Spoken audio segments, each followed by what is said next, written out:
Alvin Daughtridge. So where were you born? I was born in Nash County, North Carolina, in Rocky Mount. Is that close to here? No, it's about 240 miles due east. Okay. Where did you grow up? In Rocky Mount, Okay. on a farm outside of Rocky Mount. Did you do a lot on the farm? Did you work on the farm? Oh yes, no, my dad owned the farm, and it was a tobacco farm, and they raised tobacco and cotton and pigs and things that are typical of eastern North Carolina. Where have you lived?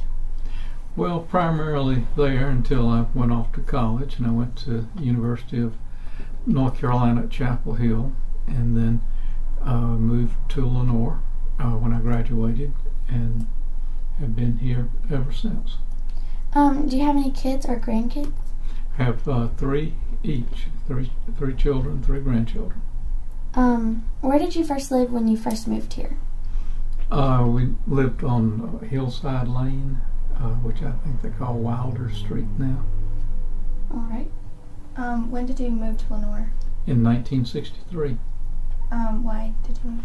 Well, I thought I had a direct commission into the Army, and so I moved here because that's where my wife is from. She's from Lenore, and I thought I was going to be gone for a year, and so we moved here, and then my commission to the Army never came through because I was married. President Kennedy quit taking married volunteers in the Army, which I think was probably the best decision he ever made, because at the time Vietnam was a little bitty thing and wasn't in anybody's mind. 3 years later, Vietnam was huge. What has changed about Lenore from then and now? Well, Lenore always has been a big industry town, and at one time Lenore was the most industrialized county in the nation based on per capita income, or based on population, not per capita income. So though we were very much a rural setting, we were highly industrialized because of textiles and the furniture factories, and that certainly has changed a lot.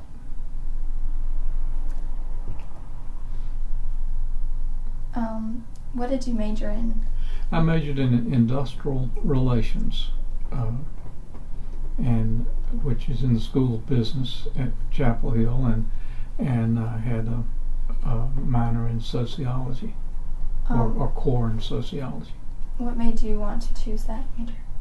Well, that's primarily about labor relations, and I thought that was an intriguing subject, and because of business relationship to its employees, and regardless of some people in labor in industrial relations will go into labor or negotiations with unions and things like that, which I found that an interesting subject, and this sociology of how society has changed over the years, and how that's related to the workplace.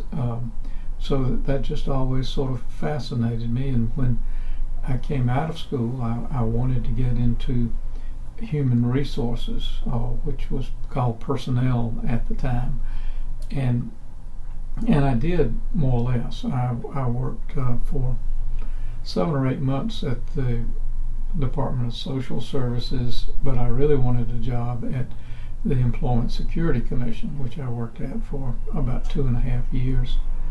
And then this position here came open, and I've been at Fairfield ever since. I came here in 1966, so I've been here for 46, almost 47 years. And if I'm not giving you the kind of answers you need, let me know. I mean, if I'm being too short or too long-winded, you tell me. Okay. So what jobs have you had besides this job here at Fairfield? Well, I worked for a short period of time with the Department of Social Services, which was really intriguing to me. And then I worked for 2.5 years at the Employment Security Commission. And the rest of my time I've been here at Fairfield. And I've had various jobs here. But, you know, I've been here a long time. I'm one of their vice presidents. So, what got you interested in the job that you have now? Well, it was in my area of study. It was in personnel and human resources, and that's really what I had prepared for, and I wanted a business setting. So I came and I did that for almost 6 months before things changed. And I've always been interested in transportation, and so after 6 months, the person who was doing transportation had to go into the National Guard. By then, Vietnam was a big deal. So when he went into the National Guard full time, I took over his responsibilities and have stayed in charge of transportation ever since then. And for 40-some years, I was in charge of customer service, handling complaints. And as things have evolved, I am the community relations person. Wasn't ever given that job; it just worked out.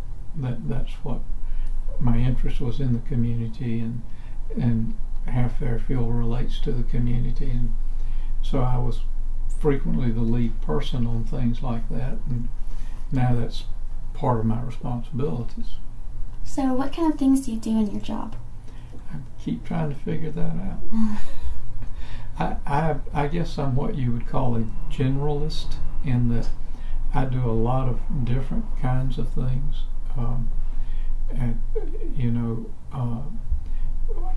One thing I handle is international sales, which is a fascinating thing to do. And we're going to talk about the White House, but I was invited to the White House one time because of my involvement in international sales. And so I do that, and I still do transportation because, and that's changed a lot in the last few years. But furniture is a pretty fragile commodity, and timeliness of delivery is really important to continued sales. Once a lady has made up her mind that she wants this chair and this fabric and this finish and this color, it may take her a year to make up her mind, but once she's made up her mind, she wants it now. So getting it there damage free and getting it there promptly is an important thing. And one of my other big responsibilities was and still I am involved in it to an extent, is customer service. And transportation and customer service work hand in hand with each other all the time, so that was a really natural thing to put together from the company's perspective. And international sales came about because transportation is a huge component of that, and there wasn't anybody else doing that particular, so at markets I would be the person that worked with those people. And I've dealt with some fascinating people in that area. We could sit here and talk for the entire time, however much time, about that aspects of things and the challenges of doing business internationally, and some of their expectations and some of our expectations, which aren't the same. But so those have been important components of what I do. Another thing that's significant is quality assurance or quality control. And again, that sort of these things overlap and build on each other because customer service relates to quality and transportation and sales. And I try to be a support person to any aspect of the company, but particularly to sales, because nothing happens in business until you sell something. And so, a lot of what I do is sort of behind the scenes kinds of things, to be a facilitator, looking for opportunities to bring value in some way.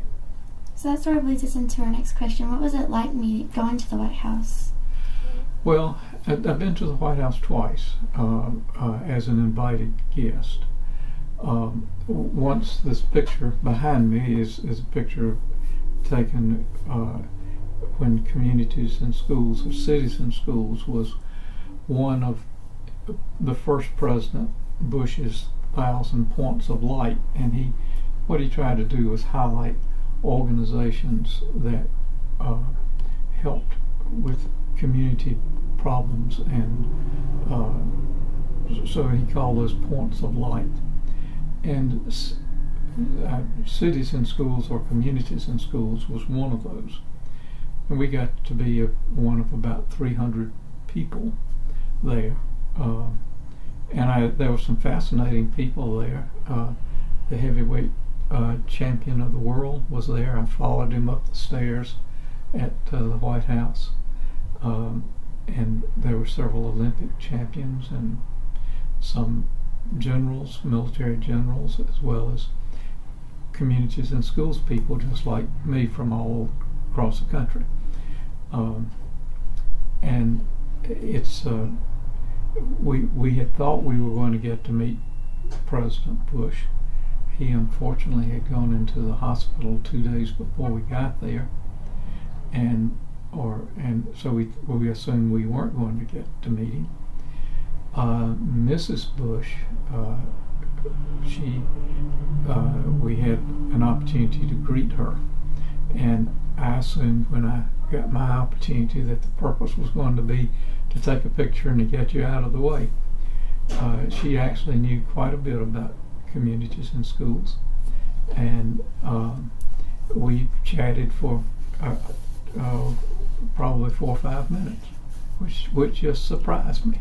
I hadn't expected her to listen to hear what I had to say, and I went with John Rogers, who was the first executive director in Lenore of Communities in Schools, and so we had a reception in the East Room of the White House, and then they sort of ushered us all into the state dining room, and Mrs. Bush was talking with us and talking about Communities in Schools and what good work it did.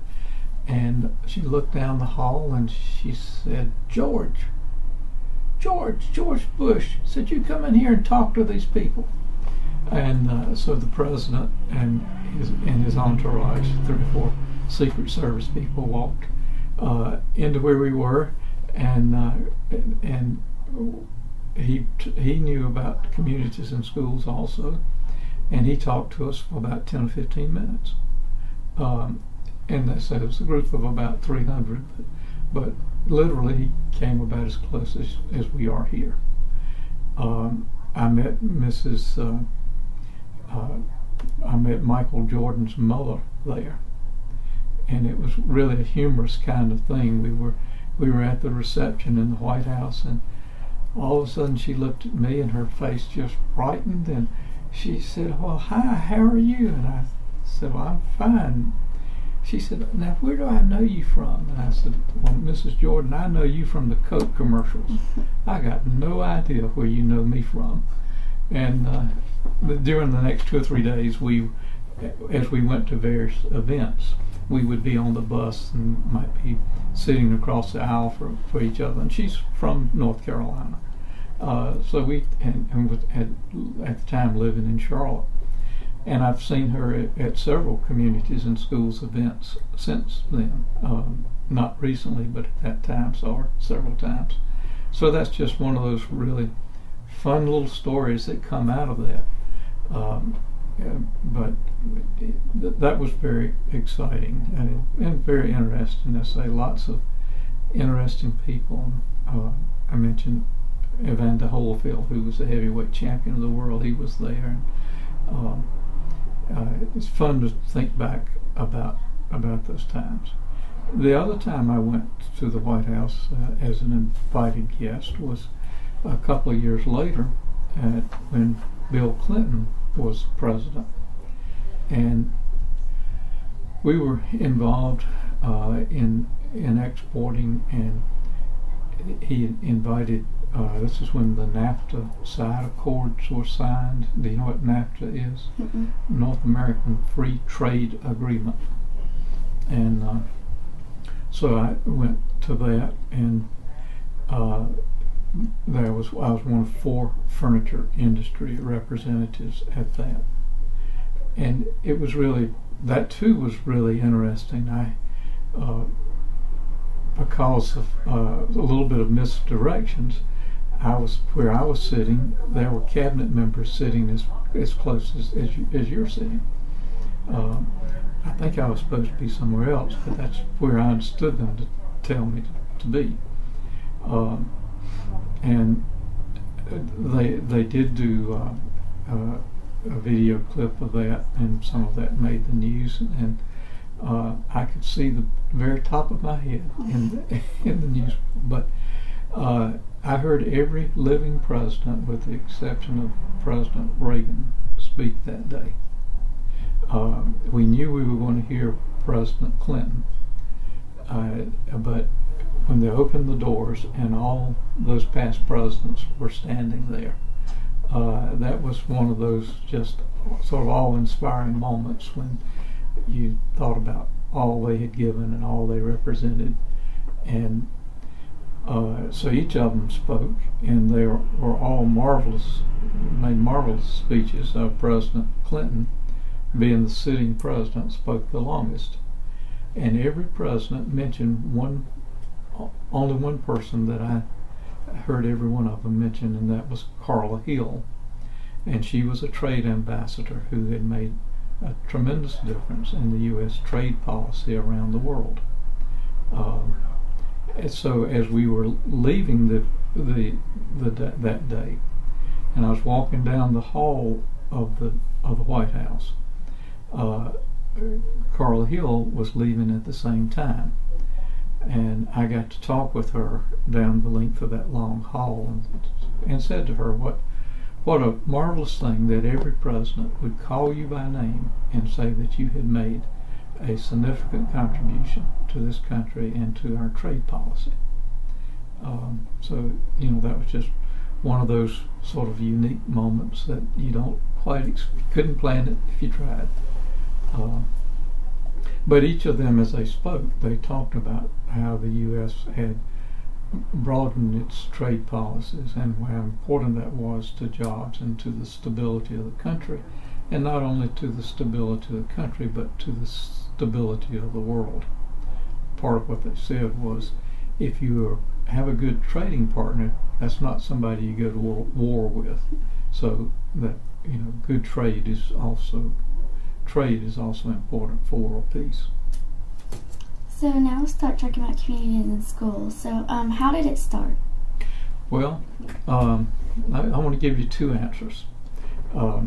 First of all, it started in Caldwell County in about 25 years ago, and there had been a study that the Department of Social Services did, and Caldwell County ranked in the top 5 in the state of North Carolina in 4 areas that we didn't want to be involved in at all: juvenile crime, teen pregnancy, child abuse, and dropout.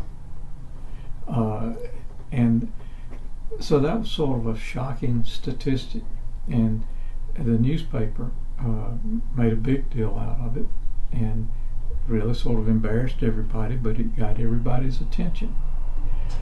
And I was chairing the group. Matter of fact, I still moderate this same group now, almost 30 years later, of elected officials and private sector business people.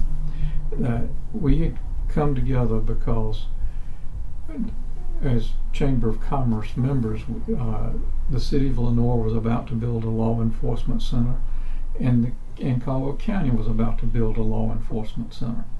And we thought that if they combined them, it would be bigger and better and more cost-effective, better use of tax dollars.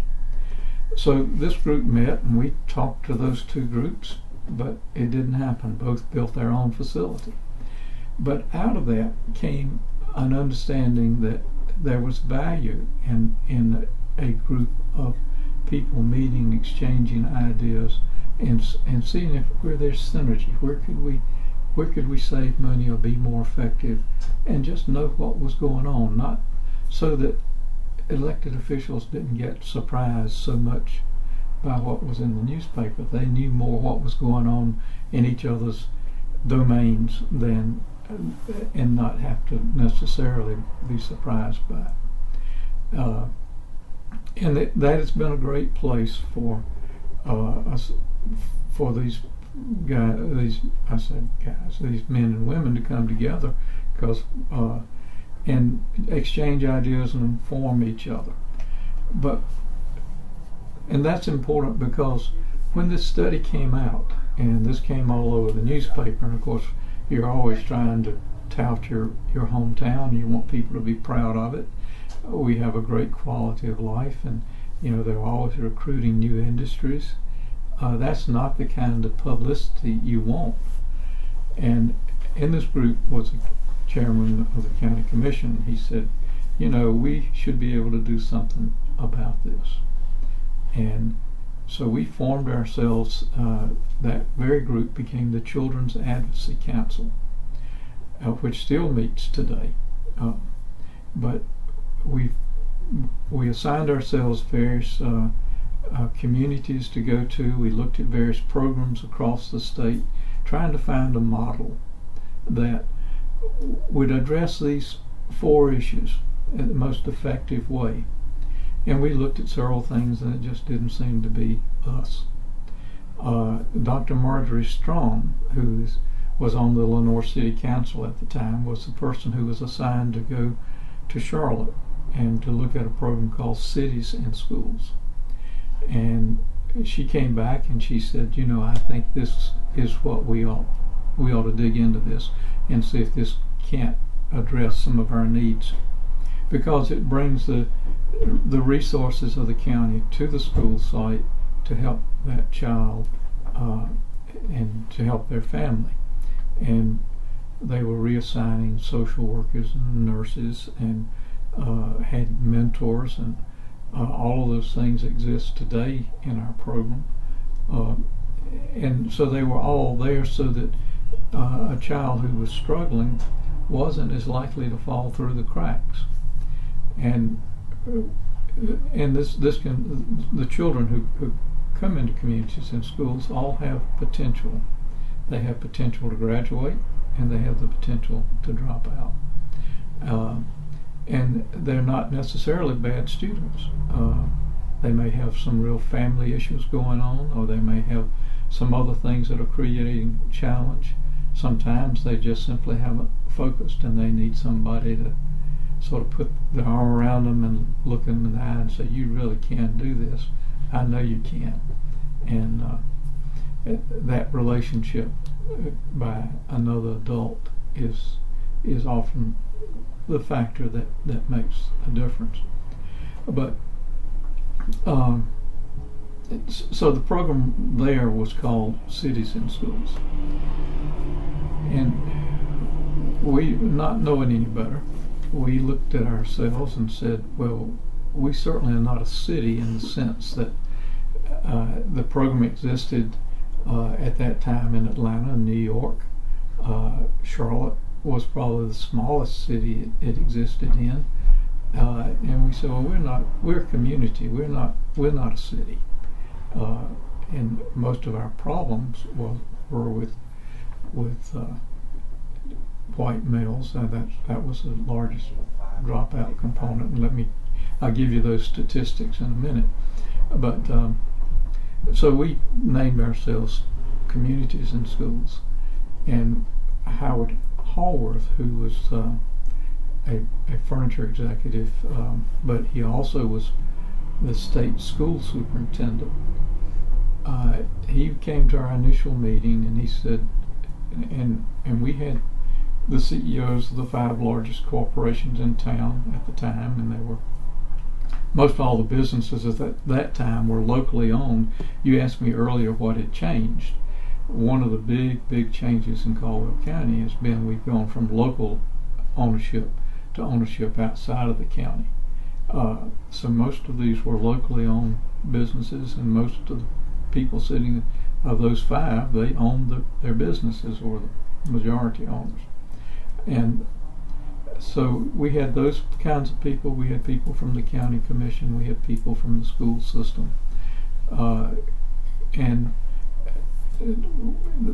what Mr. Hayworth said was, your solution will be here in Caldwell County. It will not come out of Washington, D.C., and it won't come out of Raleigh. That if you're going to make a difference, you will have to make it here locally. And that certainly made sense to us. And he said, you will succeed, maybe not in the same way that everybody else does, but you will succeed because you are putting a real emphasis and focus on this.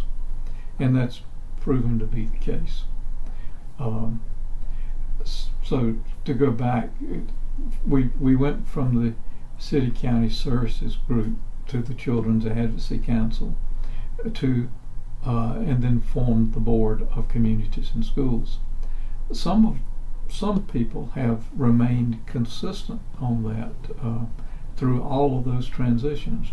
One of which is Alex Bernhardt, who's the Chief Executive Officer at Bernhardt Furniture, and I have been on it from the beginning, and several people have been on it for 20 years. We also rotate our board, but we just as a matter of course. But there have been a lot of people who've made a long-term commitment to it.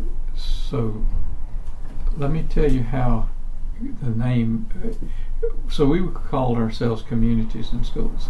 Cities in Schools threatened to kick us out because we wouldn't accept their name of Cities in Schools, and we didn't know any better than to tell them that no, we're a community, we're not city, we don't want to change, and we're not going to change. Long story short, 2 years later they changed their name from Cities in Schools to Communities in Schools, and because of Caldwell County.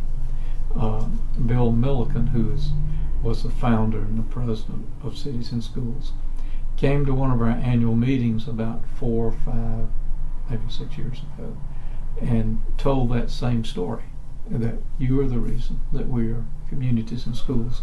And the Communities in Schools is the largest dropout prevention program in the country.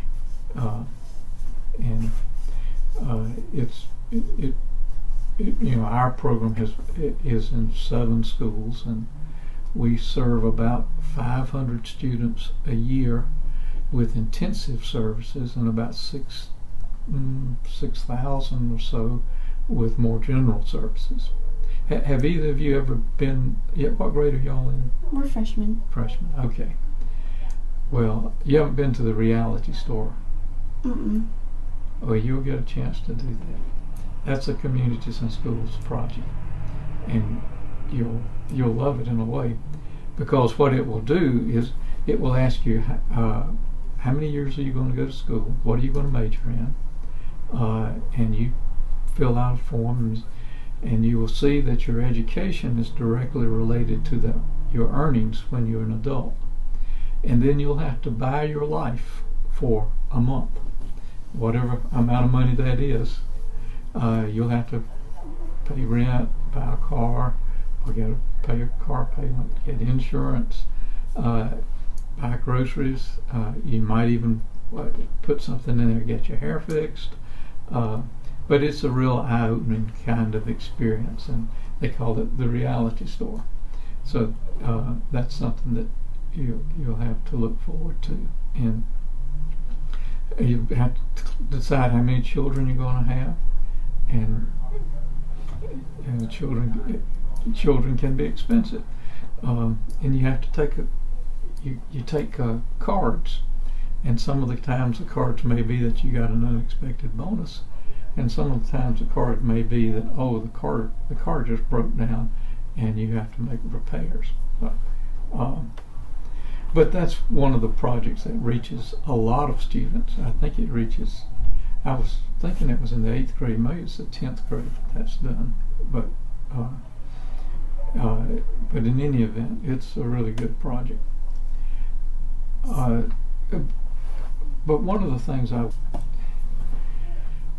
just as both of you, texting is as natural to you as breathing. I've had a school superintendent tell me that he can be talking to a student and they can be looking at him and texting underneath the desk all at the same time. But the way in which so generations have certain characteristics. That's the point I'm trying to make. When I first came to Lenoir, people joined together a lot in organizations. There was the JCs and the Rotary and the various civic clubs, and they did significant projects. The Mulberry Recreation Center was a JC project in that the city raised, the JCs raised a lot of money and the city put a lot of money into it. But that was that fundraiser was done by the Lenoir JCs, as was the track at High Brighton. But people of that era were more joiners of organizations. If you go to civic clubs now, you see an older population because people are more focused on individuality now than they are on group activities. But Lenoir has always been a town that had a lot of challenges because generally our education level wasn't where we'd like for it to be, and partially because the factories needed lots of folks, and you weren't absolutely required to have a high degree of education to do the work in the factory.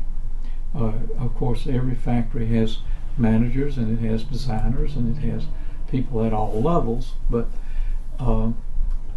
because people could go out and get a good job, and manufacturing pays better than service industries and pays better than most jobs that people can get.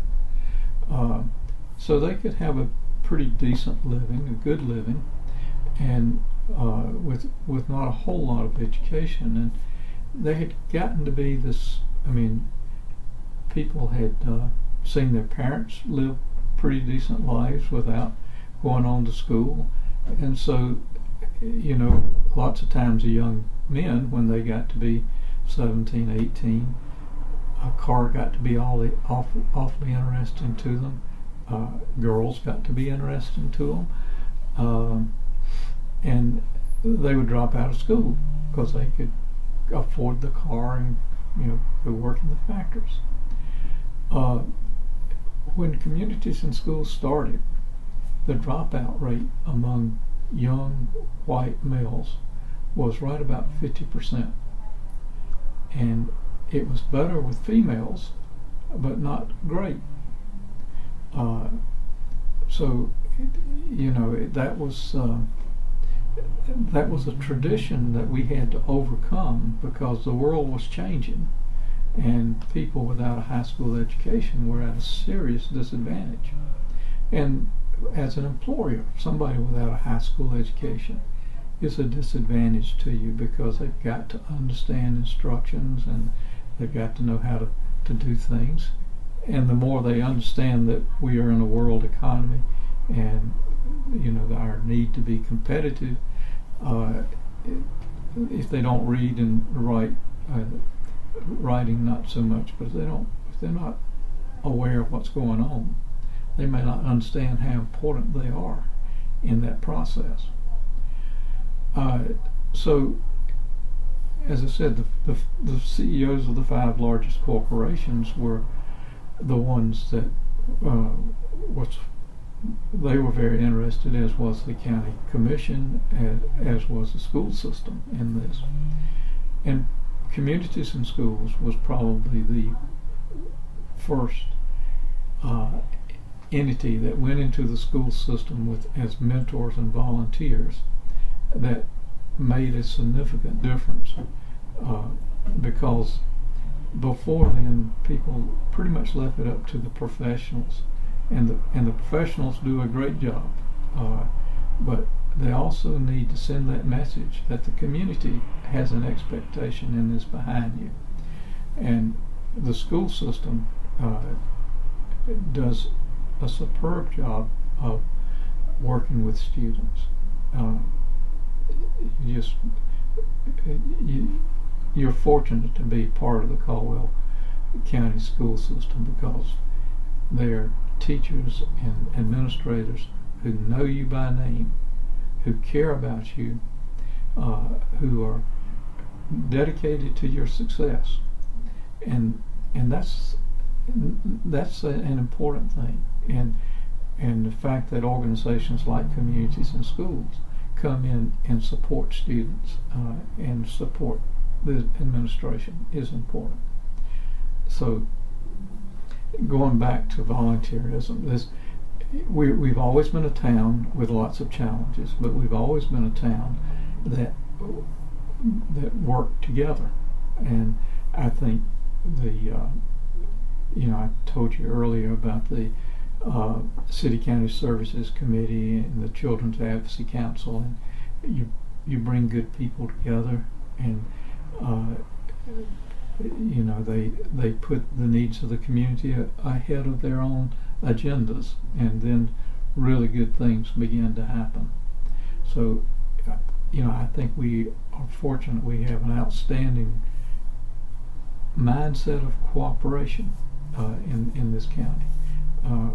To be relatively small, to be rural in nature, it's remarkable what happens here. I mean, you can look at the Arts Council, and you look at the county's history of music, and there's just lots of things to be proud of about Caldwell County.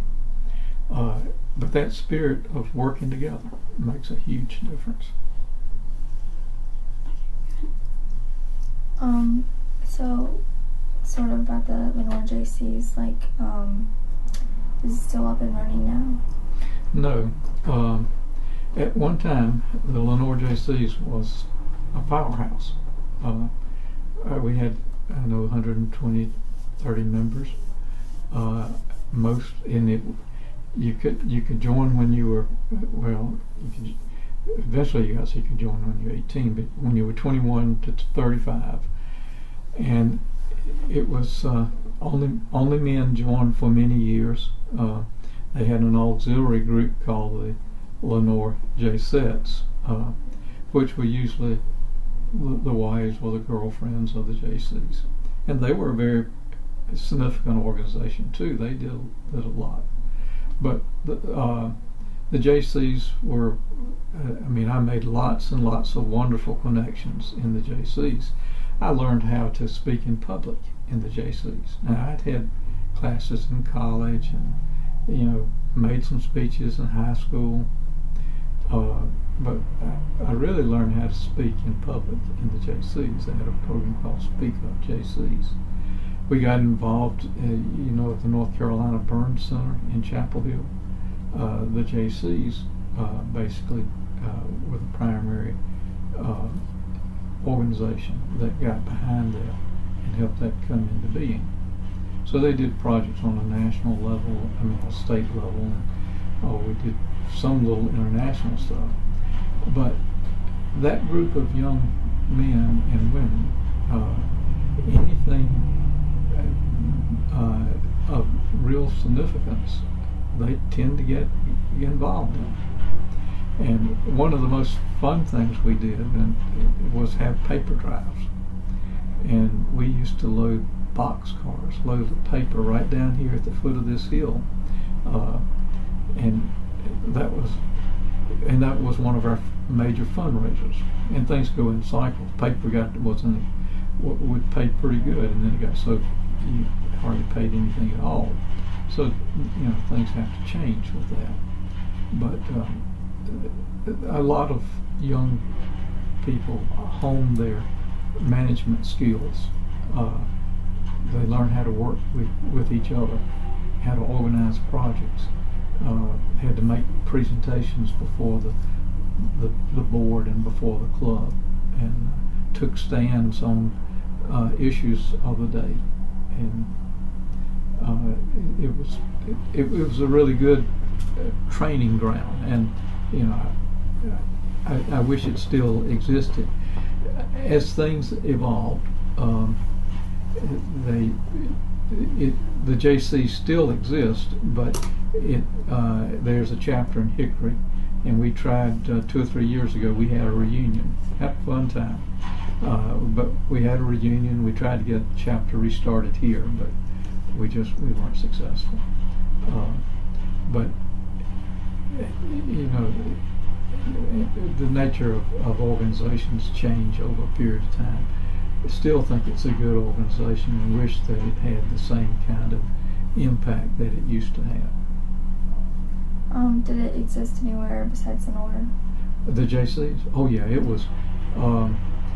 It was a very significant organization across the country, and in North Carolina.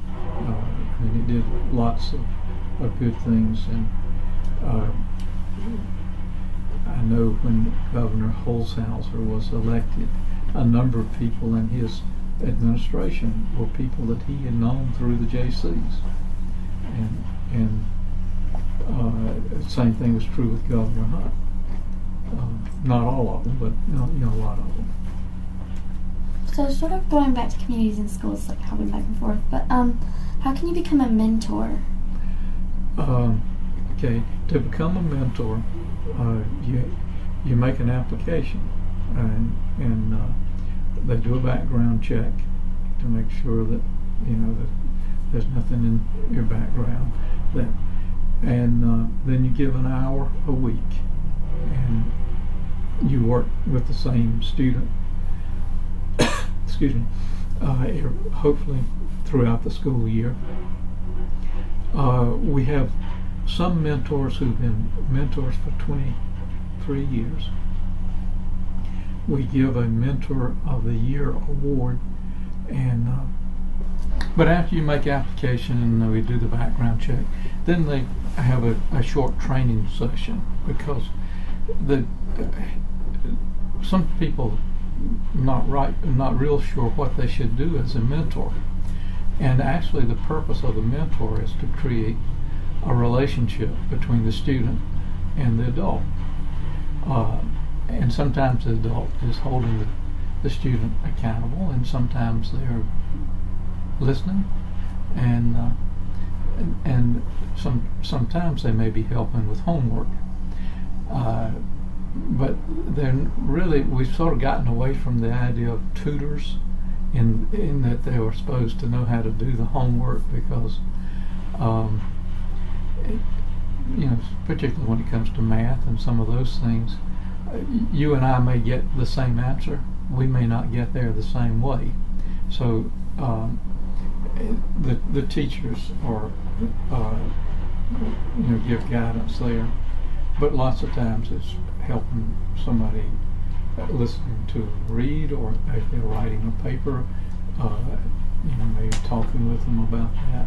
And so the mentor spends an hour a week with the student, And CIS at the middle school level is a curriculum course, so they are studying life skill things.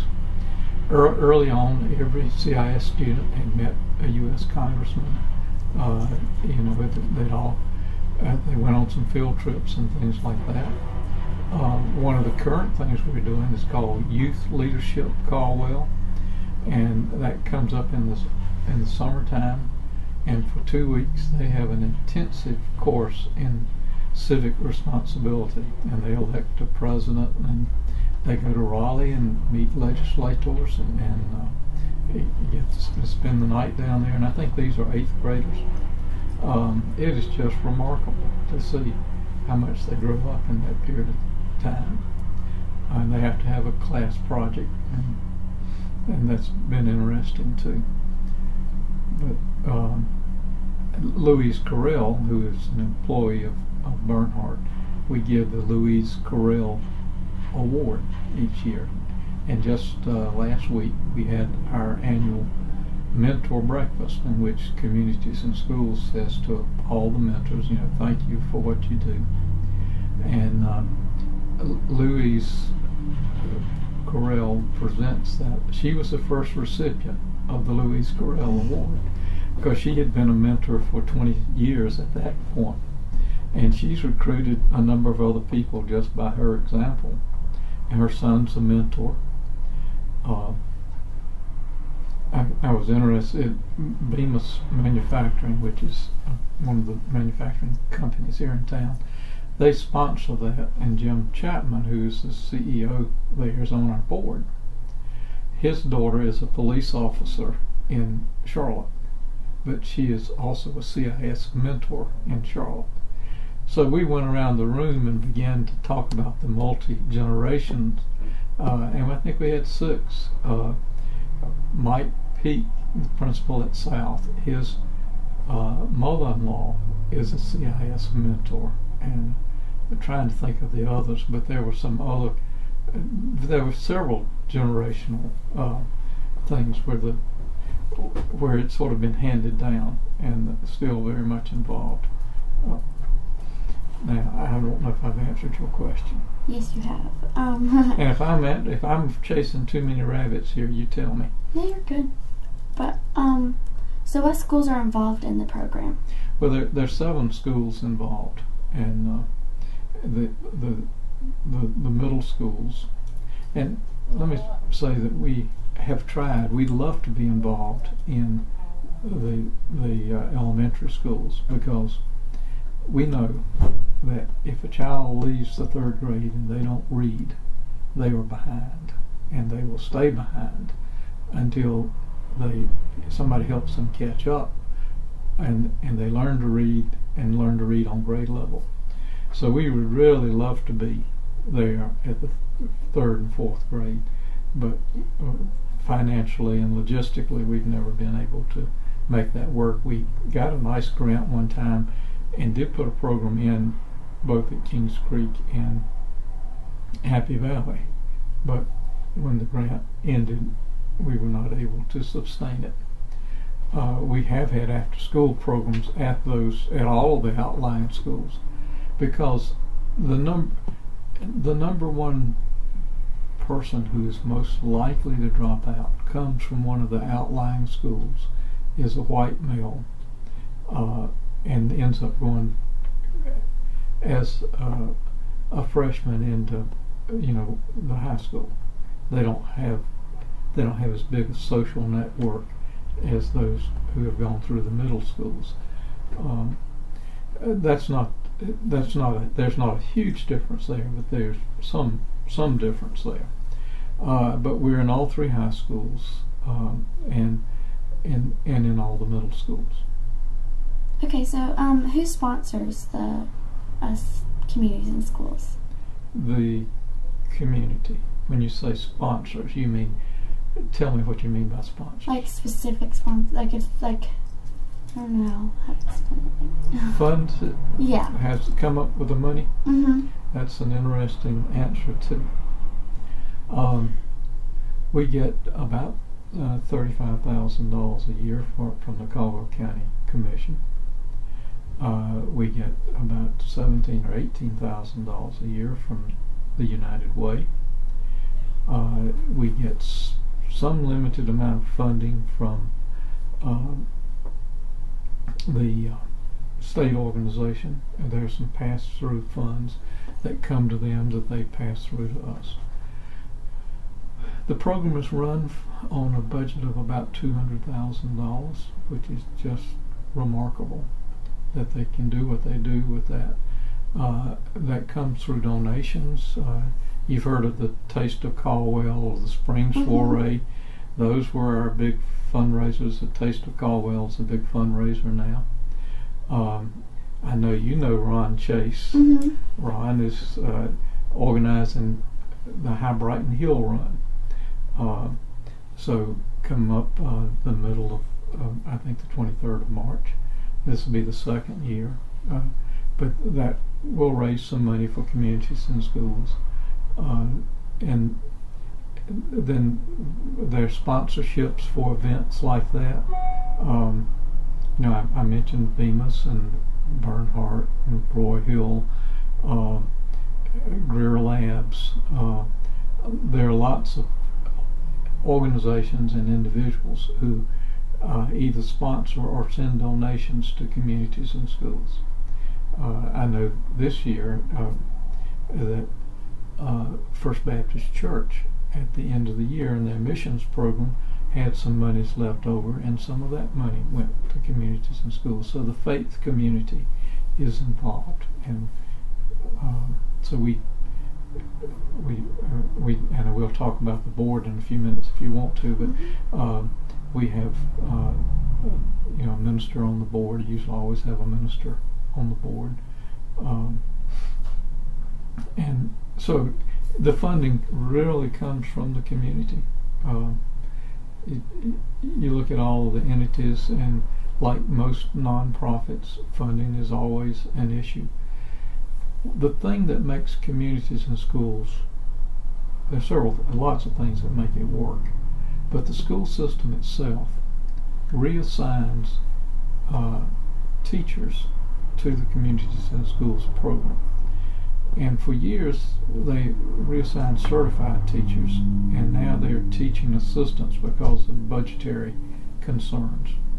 But we have been very fortunate through the years to have people who gave far more than what they were paid, and just really loved what they did. And they could see that they were making a big difference, that they were changing lives, and so both for mentors and for teachers, it's been a very rewarding place to be. But because they reposition the staff, if we had to go out and raise the money for those positions, I don't think there'd be any way we could do that. The Department of Social Services reassigns 2 social workers, and the health department reassigns some nurses. So they're at the school site working with children, not always communities and schools students, but primarily that's among their you know, that's part of what their job is. And this goes back to the original model when we went to Charlotte and Dr. Strong came back, that it has proven to be a more effective way of delivering services. And students will generally they will stay with the program, but sometimes it's a fairly short period of time, and the parents have to agree and want their child to be a part of communities and schools.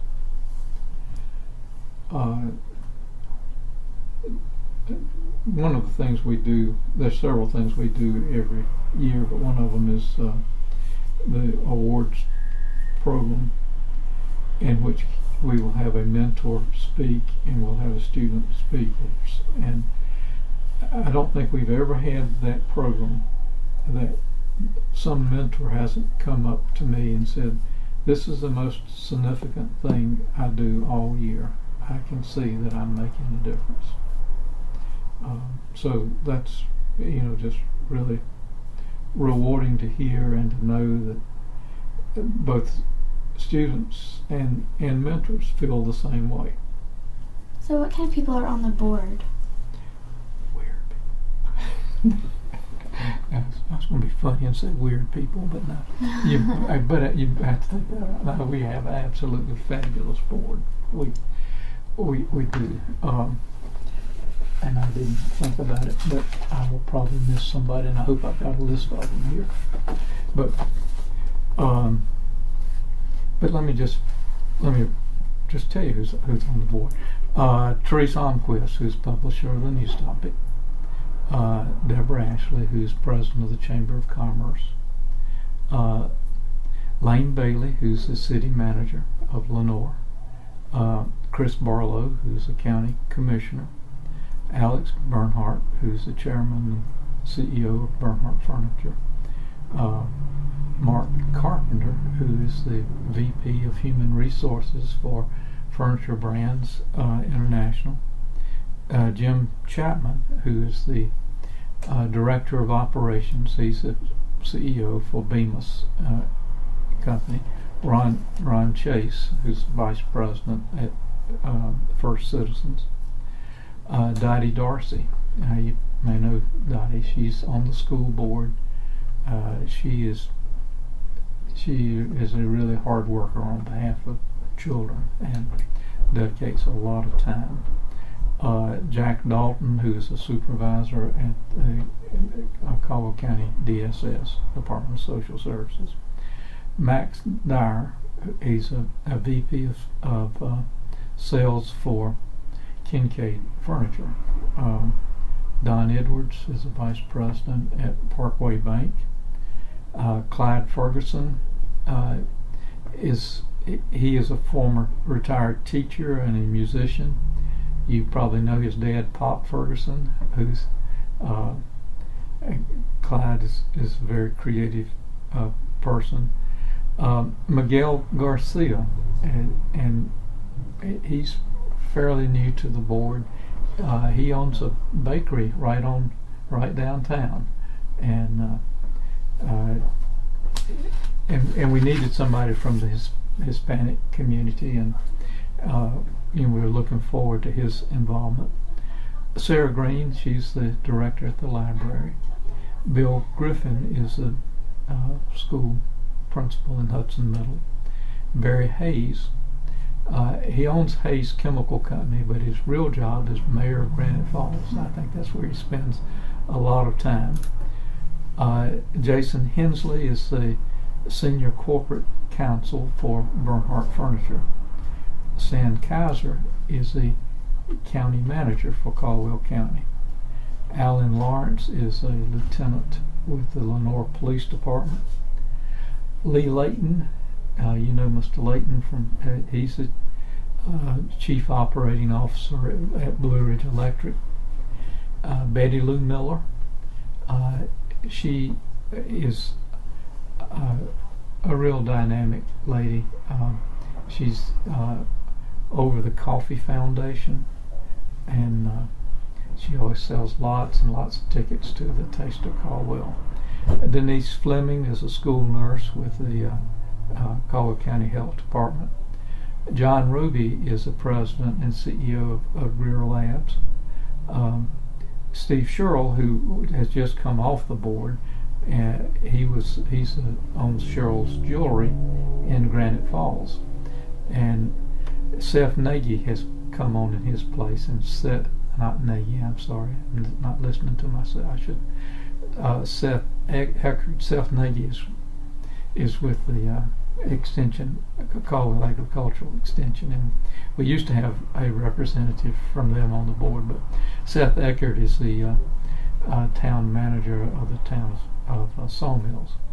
Dr. Steve Stone, superintendent of schools, and he's a mentor, by the way. He is there every week mentoring his student. Dr. John Thuss, a retired veterinarian. but he's not doing very good as being retired. I think he works all the time. Really fine person called Chris Washburn. Chris is our treasurer.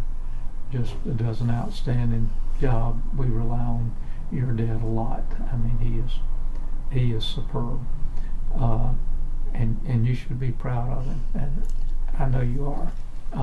But he is, and of course he's at the hospital. So and then Reverend James Wilfon, and Reverend Wilfon also works full time at Thomasville Furniture, so he's a bivocational pastor.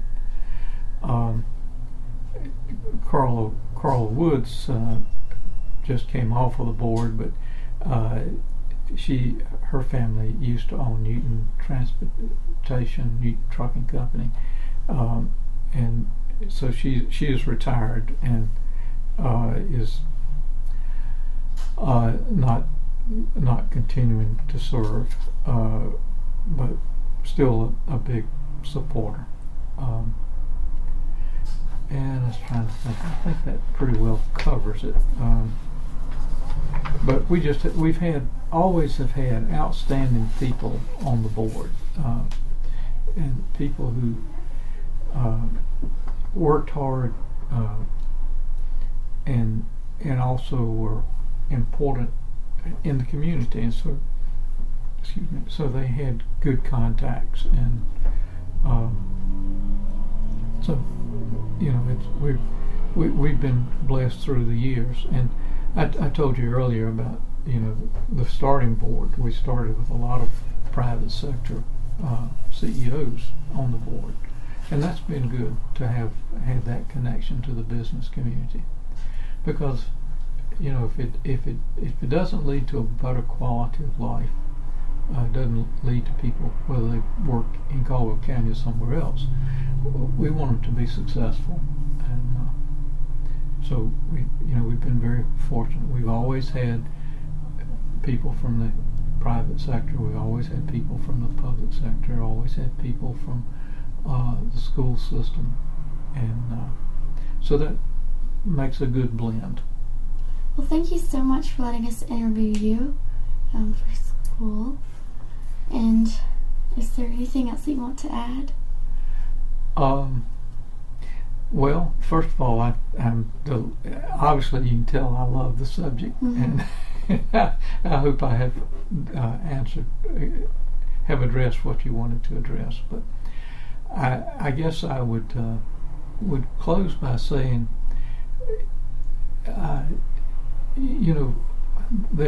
whatever you do in life, there will always be opportunities to volunteer, and I know through your youth groups and things like that, you're already seeing that there's a lot can be accomplished when good people come together and work together to get something done, more so than what one individual can do. So, I would recruit you right now as communities and schools mentors, wherever you end up. It may not be in a communities and schools program, but there'll be something connected with the school system where they will need your understanding and involvement with children and help. So, look for those opportunities, and I hope however this is finalized, that people will see that they can make a difference. There's some exciting, interesting things. Obviously, I've had some unique experiences. I never planned to have them. Just things that sort of came my way because of communities and schools and the people that you work with. And one of the most rewarding things is you really get to work with some great people, and to help a young person see that they have the potential to succeed. It's just one of the most inspiring things you can ever be involved in. Okay.